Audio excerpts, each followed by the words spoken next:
बार्शी तालुक्यातील ग्रामीण भागात वाघ आणि बिबट्याचा वावर वाढलाय। यामुळे शेतकऱ्यांमध्ये भीतीचं वातावरण निर्माण झालंय।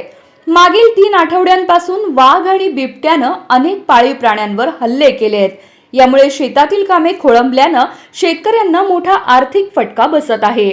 बार्शी, भूम, परंडा, वाशी, करमाळा आणि धाराशिव या भागामध्ये वाघ आणि बिबट्याचं दर्शन वारंवार होत आहे।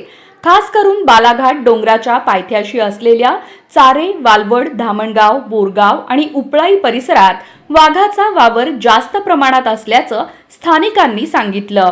सध्या ऊस तोडणी आणि रब्बी हंगामातील पिकांसाठी पाणी देण्याची कामं सुरू आहेत।